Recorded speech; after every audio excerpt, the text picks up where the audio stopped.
Human relationships with deer stretch back thousands of years. Archaeologists uncovered red deer skulls at Star Carr in Yorkshire, which are 11,000 years old. No one knows what they were used for, if they had practical applications or were used in shamanic rituals, but it does suggest some kind of relationship between humans and deer, even if we're not sure what that involved. Deer appear in mythology all over the world, although this episode will focus on the British Isles. From shapeshifting deer to fairy cattle, deer cults to white stag legends, let's explore the appearance of the deer in British and Irish folklore and legend in this week's episode of Fabulous Folklore. Hello there and welcome to Fabulous Folklore, the podcast for all things folklore, occult and just a bit weird. I'm your host, Icy Sedgwick, blogger, fantasy author and your guide into these rather mysterious realms. I've got some rare things to show you, so come on in, take a look around, but be careful not to touch anything. These things sometimes bite. Well, hello there, and welcome back to Fabulous Folklore with me, your host, Icy Sedgwick. I do hope you're well.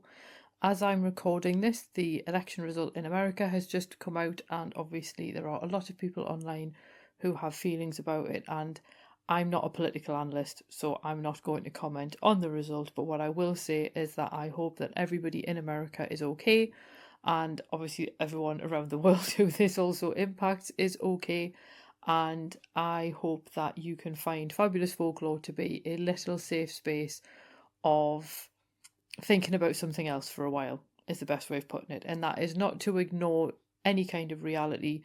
It's just sometimes you do need a bit of a breather to regroup and then to gather your scattered thoughts, as it were, so that you can then continue on with your day. So I hope that listening to something about folklore helps in some way. It's pretty much the only thing I can do, really, which is kind of annoying. But anyway, we are looking at deer this week, and I did say that I was going to have a look at mammals this month. And just before I get any further into the episode, I just wanted to point out for December is going to be a Christmas-free zone here on Fabulous Folklore. Firstly, because I've already done quite a lot of episodes on Christmassy things, so they are already on the feed way back when, and I will actually post those older episodes on YouTube, because obviously I only started putting the episodes on YouTube sort of part way through, so there will be some out of sequence, but that's just that they're there if anyone wants to listen to them. But I am going to not do anything festive on the podcast. And that is, as I say, because I've already covered quite a lot of the content, but also because I don't know if you're anything like me, but I'm already seeing Christmas ads on the telly. I've been seeing them since before Halloween, and I get a little bit fed up with the festive period getting earlier and earlier every year. And I just sort of thought, really, you're going to be absolutely bombarded with Christmas stuff constantly in December anyway. So again, Fabulous Folklore can be a nice little safe space if you want to have a Christmas-free zone. If you're, on the other hand, you absolutely love Christmas, and that's absolutely fine, and you haven't heard my Christmas episodes, then they still exist. So you can get the best of both worlds. So that is what we're going to proceed with. I don't know what my theme for December is going to be. I did write it down, but I haven't checked. But as I say, November will be mammals, starting with deer. And I thought we'd start off with the concept of the deer park, and I was a little bit irritated that I couldn't actually find that much folklore associated with a couple of them, but I did find a really cool urban legend associated with another, so I thought we'll have a look at deer parks. And these are literally what they sound like. So a stately home usually or castle in the UK may have a deer park, which is literally just a park that has deer in it. These were usually set up for hunting purposes, and they've just survived until now. And Knowle in Kent is a really famous example, and it's actually the last medieval deer park in the county of Kent, and it was created in 1456 by Archbishop Bourchier, who enclosed it to allow for deer hunting, and fallow deer still wander the parkland even now. And on the website, they're very, very keen to stress that you shouldn't approach the deer, leave them alone, it's all good. Every time I've been, they come over to you, and I actually got bitten by one once. But yeah, so that was quite an interesting experience. And Raby Castle in County Durham also has a deer park, except they've got red and fallow deer, and they've actually lived there since the Norman era. Clearly not the same deer, but the idea of deer in the park have been there since the Normans.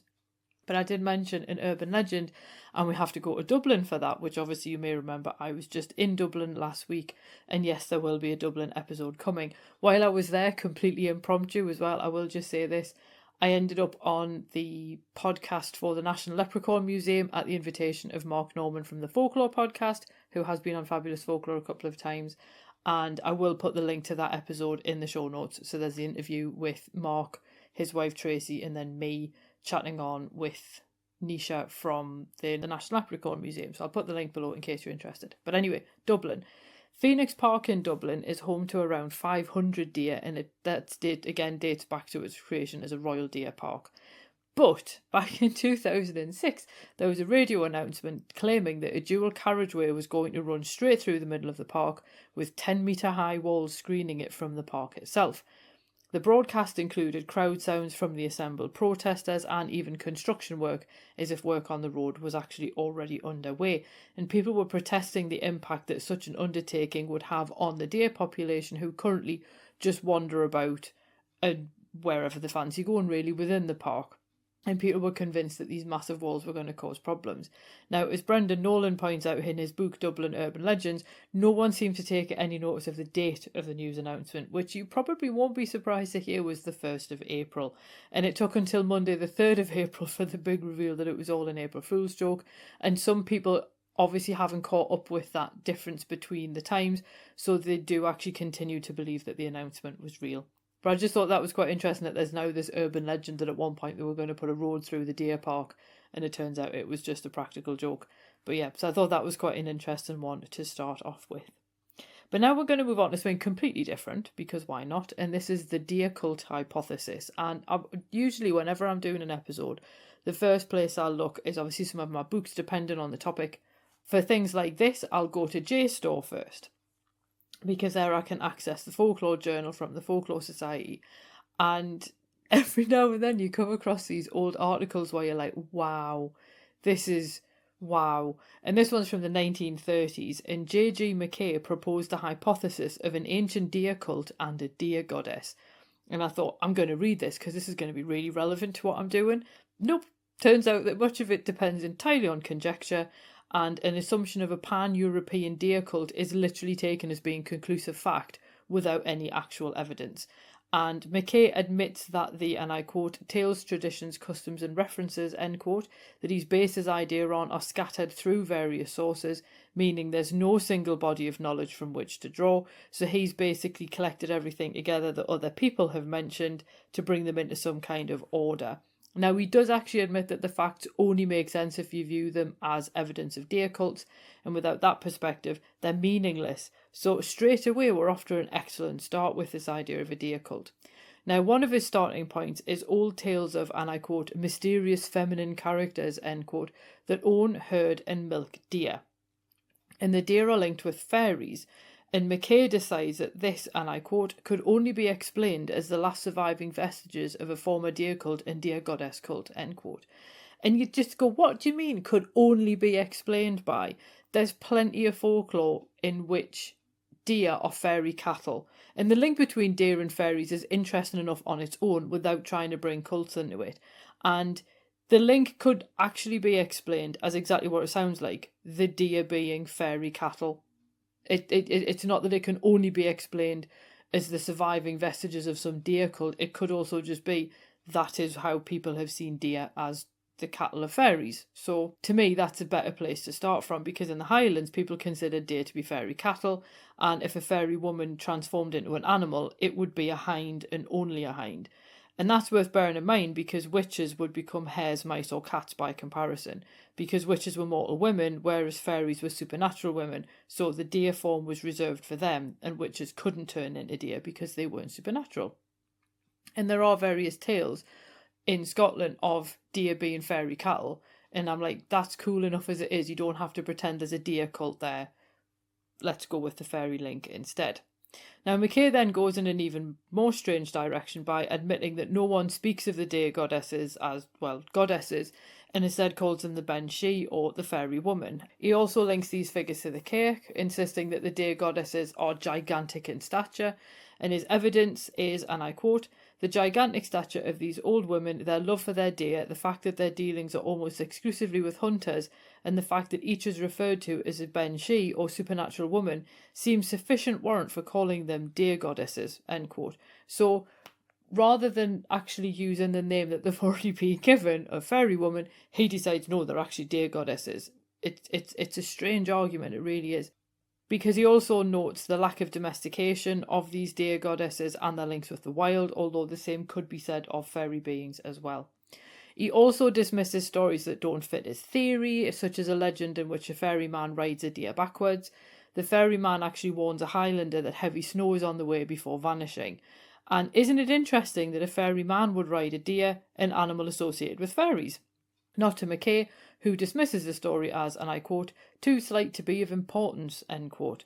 But given his insistence that fairy men or giants never interact with the deer, I think this story is important because it suggests a more general link between fairies and deer than Mackay is willing to entertain. So as I say, there is that tendency to just jettison anything that doesn't fit with his theory, even though it fits with the wider milieu of stories involving fairies and deer. Now, Mackay even brings Thomas the Rhymer into his theory, describing the Queen of Elfame as, and I quote, "probably a medieval and feudal development of some old Highland deer goddess," end quote. And I mean, we'll ignore the fact that Thomas's story occurs in the borders and nowhere near the Highlands, and instead ask why Mackay is so intent on recasting fairy women and fairy queens as deer goddesses. The use of the word probably, I think, is also quite key here, because again, Mackay is just cherry picking things to make them fit his argument. And again, you think she's the queen of fairyland. Why does she need to have this other role as a deer goddess that you've already admitted that there's no evidence for? It's very, very strange. So while it's impossible to say that there wasn't a deer cult, it does seem to me that Mackay has gathered really fascinating evidence of the links between fairies, deer, and even witches. But he was also writing at a time when the idea of ancient cults or matriarchal societies was very much in vogue. And in the 50s, Arthur Geddes proposed a theory that these so-called deer women were actually based on nomadic deer herders. And so there was an element of reality to them at some point in the past. So far from being gigantic goddesses or fairy women, the tales unearthed by Mackay actually suggested a real population now lost to time that had then lived on through magical stories and folklore instead. But yeah, no, Mackay wants it to be a cult, because why not? Now, the other thing that he does is he totally dismisses Irish folklore, which I think is a huge mistake. And it's also really bizarre because there is a link between the Irish goddess Fleis and deer, because she milked her herds of both deer and cattle. So we already have a deity who is linked with cattle, and he goes, yep, no, Irish folklore is irrelevant. It's really, really bizarre. Now, Morgan Daimler, who obviously has been on the podcast, notes the use of deer and cattle to represent Fleis in mythology, while Fleis is also said to have fed vast numbers of people with the milk from her herd. So again, we already have this link here that Mackay just completely ignores. Now, elsewhere, some people do link Artemis and Diana with deer as the Greek and Roman goddesses, respectively, of hunting. And in one particular myth, Actaeon sees Artemis bathing nude, and Artemis is so enraged about it that she actually turns him into a stag. When he then runs away in stag form, his hounds run after him and tear him to pieces. There are different versions where sometimes Actaeon is a little bit less innocent in that particular version, but you do tend to see Artemis and Diana linked with deer separately rather than them turning into deer, which is worth bearing in mind. I did say I was going to focus on the British Isles, but Indigenous American law also shares tales of deer woman, and poet and scholar Carolyn Dunn has actually discussed the deer woman from her Cherokee, Creek, Seminole and Choctaw perspective, and I will include a link to that article in the show notes if you are interested in an American view as well. Now, I couldn't talk about deer goddesses without at least mentioning one of the more famous antlered gods, Cernunnos. And people will confidently describe Cernunnos as a Celtic god, although it is worth noting that the depictions of him, in statue form at least, pretty much come from Gaul, so he was likely a Gaulish god. Gregory Wright notes that scholars do tend to use his name as a little bit of a catch-all term for any Celtic horned gods, although there's little evidence that anyone even knew his name outside of Gaul. He's sometimes referred to as the horned god, and in neo-pagan depictions, Cernunnos has antlers and is often linked with stags, which, to be fair, is a perfectly logical assumption to make. Now, there was nothing written about him in the contemporary period, so we can only really guess at what he represented, But gods also don't always follow neat or linear lines, and spiritual movements resurrected him in the 19th century as people began to explore pre-Christian ideas. Much of the misbelief that he was a god of witches before Christianity does come from Margaret Murray, who I usually dunk on quite a lot, because many of her generalisations have stuck around, and Cernunnos also gets linked with Herne the Hunter, who I've also discussed at length before, and obviously there is a link to that episode as well. However, Cernunnos does appear in depictions, so clearly Cernunnos was a god that people worshipped in some shape or form, and he does appear on the Pillar of the Boatman from the 1st century CE. He has a torque which hangs from his antlers, and the pillar does also include his name, which is why we know what he's called. Now, we don't know who worshipped him or why, but the fact he appears on the pillar does show that he was important enough to include. So, Cernunnos is obviously a deity of some importance at some point. A horned god also appears on the Gundestrup cauldron, but there's no way to know if that is actually Cernunnos or a different horned god. And horned gods obviously also appear in Greco-Roman mythology, which would be the likes of Pan and Sylvanus, although they're often depicted with goat horns rather than antlers. And they usually rule wild places, so it's not a mad stretch to assume that Cernunnos might have done the same. And I think a lot of the assumptions that are made about Cernunnos, about the idea of him being like the god of the wild or the god of animals, kind of makes sense with the iconography that we do have for him. It's really difficult to call him a pan-Celtic god, but he does appear in that period in Gaul. We do also have deer omens, though, which takes us to a completely different part of Europe. So this is the Hebrides. So in Hebridean folklore, there was a belief that seeing or encountering a lone deer in a place where you didn't normally find deer was a bad omen. And worse still, something awful would either happen to the person who saw the deer or to the place where the deer was seen. And Malcolm McPhail recorded a memory in 1897 of a drowning in an area where someone had seen a deer shortly beforehand. And in this particular instance, apparently the deer had just run towards the sea, and no one had seen deer in the area before that within living memory. There is a similar legend in the area of Loch Laxfat, where two brothers spotted a deer on the island. One of them then swam across to try and reach the deer, but then when he got there was actually no deer on the island, so he went back to the mainland. Once he was back on shore, looked across to the island, lo and behold, what should he see but the deer on the island right where it had been originally.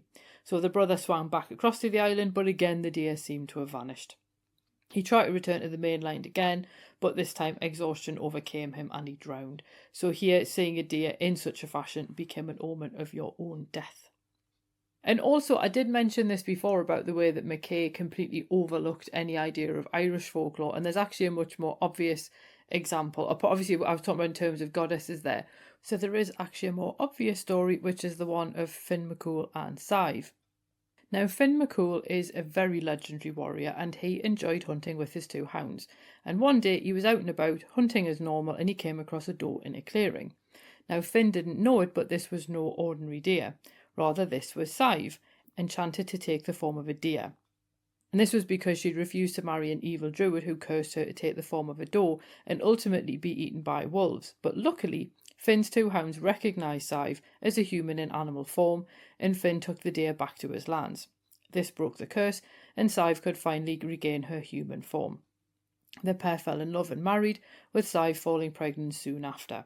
Sadly, their happiness could not last, and Finn and his warriors left for battle, leaving Sadhbh pacing the battlements looking for their return. One day she thought she saw Finn in the distance and she ran to meet him, but as she left the edge of Finn's lands, she turned back into a doe and was seized by the evil druid. Finn was devastated and, despite searching for many years, never managed to find Sadhbh again. Luckily, he did find his son lost in the wild, who he named Oisin or Little Deer. In some of the versions of the story that I've seen, he finds Oisin as a small boy that he recognises because he's got Sadhbh's eyes, and then in another one it's actually a fawn who turns into a little boy, and that's how he knows it's his son. But either way, at least Finn ends up with Oisin, and he goes off and does all these marvellous things as well. But this is quite an important story, which involves somebody being bewitched to take deer form. And finally, we also have the White Stag legends. And you might remember the news story a little while ago, and I was trying to remember when this was, and I couldn't find it, when a white stag had just wandered into a town somewhere, and I think it was just like jaunting along the road. And I think they ended up killing it, which they didn't need to. And everything kind of seemed to go to hell after that. Like, what did you think was going to happen? But as I say, white stags do appear in various legends as well, and one of the more famous ones is from Edinburgh, where King David I of Scotland encountered a white stag in the woods outside Edinburgh. He was basically hunting and he came across this stag while he was on his own, and he also found himself fearful of being attacked, particularly when the stag sort of readied itself to charge. Now, the legend does vary, with the king either grabbing the stag's antlers, which then turn into a cross, or a phantom hand handing him a silver cross, but either way, the stag doesn't end up attacking David. And St Andrew later appears to the king in a dream, telling him to found an abbey to mark his deliverance, and this monastery went on to become Holyrood Abbey. Sources also describe white stags as otherworld messengers in Celtic folklore, which I do sometimes find a little bit difficult when I come across those particular websites, because they very rarely actually cite their sources, and it's also difficult to know which folklore they mean by Celtic. And some sources describe them as messengers from Anun and Welsh legends, which is obviously much more specific. Other ones suggest that these stags simply appear when laws are broken. So I like the idea behind that, but it's a little bit more nebulous, as it were, to try and get your hands on. But then finally, white stags also appear in the Arthurian legends to represent spiritual quests, or rather the pursuit of the stag represents the quest, and seeing a white stag often prompts a new quest for a knight. So what do we make of this stag and deer folklore? Well, I think the thing that fascinated me was the way that we might associate deer, so does and hinds and things in particular, with a sense of gentleness and almost innocence and so on, because obviously they are prey animals, but the stags can actually be quite dangerous. So it is quite interesting how the stags seem to represent one thing and the deer represent something slightly different in these different legends. I did think that the discussion of the idea of a deer cult was an interesting one, even if there's not actually any evidence for it. But I think because it leads us into this discussion of the link between deer and fairies, that at least makes the discussion interesting and much more useful for our purposes, because I think this is where we see more of the links between deer and fairies than pretty much anything else, which I think underscores how important stories of fairies actually are to the lore on this particular set of islands on the edge of Europe. I hope you enjoyed that. I was considering looking at cows next week, but I might actually change my mind. Somebody did ask for dogs, and I was like, I've already done an episode on dogs, and then I realised I hadn't. I'd done black dogs. So I don't know about just regular domestic dogs. I should actually have a look to see if there's much folklore about them. But there'll be some kind of mammal anyway next week. So I hope you enjoyed that. I hope that you're okay, and I will see you next week. Cheerio. Well, thanks for listening, and I hope you enjoyed that episode. If you did, feel free to leave a review wherever you listen to podcasts, because that helps other people find the show too. It also takes between 4 and 6 hours to research, write, record and edit these episodes, so if you want to help support my time in doing that, then you can buy me a coffee, or you can join the Fabulous Folklore family on Patreon and enjoy extra benefits, including exclusive episodes and articles and even illustrated talks. All the links you need are below, and thanks in advance.